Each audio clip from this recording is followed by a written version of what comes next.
చదవడం ద్వారా జ్ఞానాన్ని పెంపొందించుకోవడంతో పాటు సమాజంలోని మార్పులను అర్థం చేసుకునే సామర్థ్యం పెరుగుతుందని నిపుణులు చెబుతున్నారు. పుస్తక పఠనం అలవాటు పెంపొందించుకోవాలని సూచిస్తున్నారు. ఈ నేపథ్యంలో జాతీయ పఠన దినోత్సవం సందర్భంగా కథనం. పుస్తక పఠనం ద్వారా వ్యక్తిత్వ వికాసం, విజ్ఞాన సంపాదన, ఆలోచన శక్తి పెరుగుతాయని విద్యావేత్తలు పేర్కొన్నారు. ప్రముఖ విద్యావేత్త, సామాజిక సంస్కర్త పిఎన్ పనిక్కర్ స్మారకార్థం ప్రతి ఏడాది జూన్ 19న జాతీయ పఠన దినోత్సవాన్ని నిర్వహిస్తారు. చదవడం ద్వారా జ్ఞానాన్ని పెంపొందించుకోవడంతో పాటు సమాజంలోని మార్పులను అర్థం చేసుకునే సామర్థ్యం పెరుగుతుందని నిపుణులు చెబుతున్నారు. ప్రస్తుత డిజిటల్ యుగంలో యువత ఎక్కువ సమయం మొబైల్ ఫోన్లు, సామాజిక మాధ్యమాలపై గడుపుతున్న నేపథ్యంలో పుస్తక పఠనం ప్రాధాన్యం మరింత పెరిగింది. రోజుకు కొంత సమయాన్ని పుస్తకాలు, పత్రికలు, సాహిత్య రచనల పఠనానికి కేటాయించడం ద్వారా భాషా నైపుణ్యాలు, సృజనాత్మకత, విశ్లేషణాత్మక ఆలోచన విధానం మెరుగుపడతాయి. ఈ సందర్భంగా పాఠశాలలు, కళాశాలలు, గ్రంథాలయాలలో పఠనోత్సవాలు, వ్యాసరచన పోటీలు, పుస్తక ప్రదర్శనలు, అవగాహన కార్యక్రమాలు నిర్వహిస్తున్నారు. విద్యార్థులు, యువత పుస్తక పఠనాన్ని దైనందిన జీవితంలో భాగంగా చేసుకుని విజ్ఞాన సమాజ నిర్మాణానికి తోడ్పడాలని విద్యావేత్తలు పిలుపునిచ్చారు. పుస్తకం మనిషికి ఉత్తమ మిత్రుడు. పఠనం జీవితానికి వెలుగునిచ్చే మార్గమని పలువురు ప్రముఖులు పేర్కొన్నారు. జాతీయ పఠన దినోత్సవం సందర్భంగా ప్రతి ఒక్కరూ పఠన అలవాటును పెంపొందించుకోవాలని ఆకాంక్షిస్తున్నారు.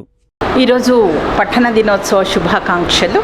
అందరూ ఒక పుస్తకం కొనుక్కోండి, ఒక పేజీని తెరవండి, ఒక పాఠాన్ని చదవండి, ఒక మంచి విషయాన్ని నేర్చుకోండి, జీవితంలో ఒక మలుపును తెచ్చుకోండి. కేరళ గ్రంథాలయ ఉద్యమ పితామహుడు మణికర్ గారి ఈరోజు డెత్ యానివర్సరీ సందర్భంగా మనం ఈరోజు పఠన దినోత్సవాన్ని జరుపుకుంటున్నాము.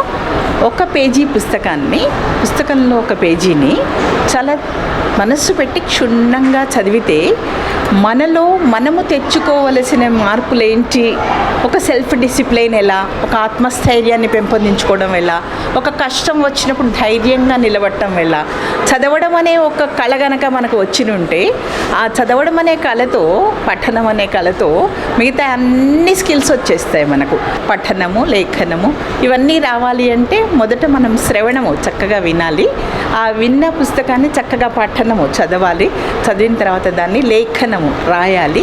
రాసి ఈ స్కిల్స్ అన్నీ వస్తే ప్రతి స్టూడెంట్, ప్రతి పెద్ద అయినా, ప్రతి ఊర్లో ఉండే గ్రామ ప్రజలు, పెద్దవాళ్ళు, సర్పంచ్లు, మహిళలు, చాలా ముసలి బామ్మలు కూడా తనకు చదవడం గనక, పఠనం గనక వస్తే బస్ బోర్డు చదువుకుంటారు, రైల్వే స్టేషన్లో ఏ వస్తువు ఎక్కడ దొరుకుతుంది చదువుకుంటారు, ఏదైనా సెల్ ఫోన్లో ఎవరైనా హెల్త్ క్యాంప్స్ పెడుతున్నారు అంటే ఎక్కడ పెడుతున్నారో చదువుకుంటారు.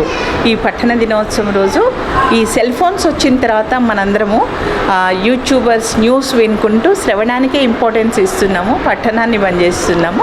తప్పనిసరిగా ప్రతినిత్యము పఠనము అనే ఒక కళని, ఒక యాక్టివిటీని మనం అలవాటు చేస్తే విద్యార్థులు చక్కటిగా జీవితంలో పుస్తక పఠనానికి అలవాటు అవుతారు. అది మంచి అలవాటు అని నా అభిప్రాయం.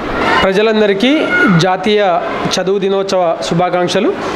మనం ప్రతి సంవత్సరం జూన్ 19వ తేదీని చదువు దినోత్సవంగా మన భారతదేశంలో నిర్వహించుకుంటున్నాం. ఇది కేరళ రాష్ట్రంలోని పిఎన్ పనిక్కర్ గారి జన్మదినోత్సవం సందర్భంగా ఈ యొక్క చదువు దినోత్సవాన్ని భారతదేశం మొత్తం నిర్వహించుకుంటున్నాం అనే విషయాన్ని తెలియజేసుకుంటూ, చదువు వలన మనకు ఎంతో జ్ఞానం పెరుగుతుంది. చదువు వలన మనకు విజ్ఞానంతో పాటు ఒక సమాజ పరిస్థితులను అవగాహన చేసుకునే పరిస్థితి ఉంటుంది. కాబట్టి ప్రతి ఒక్క విద్యార్థులను చదువుపై ఆసక్తి కొనసాగే విధంగా మనం పాఠశాల విద్యార్థుల, మన ఉపాధ్యాయులుగా మనం అందరూ బాధ్యత తీసుకుందాం. అదొక్కటే కాకుండా మనకు ఒక పుస్తకం ఒక మంచి మిత్రునిగా మనకు చేయూతనిస్తుంది. ఆ మంచి మిత్రుడు, ఆ చదువు మనకి ఏం చేస్తుందంటే మన జీవితానికి వెలుగునిస్తుంది. కాబట్టి విద్యార్థి దశ నుండే ప్రతి ఒక్కరిని కూడా చదువుపై ఆసక్తిని కొనసాగేలా మన యొక్క చర్యలు కొనసాగాలి. అదొక్కటే కాకుండా గ్రంథాలయాలను మనం పటిష్టం చేసుకోవాల్సిన అవసరం ఎంత ఉంది.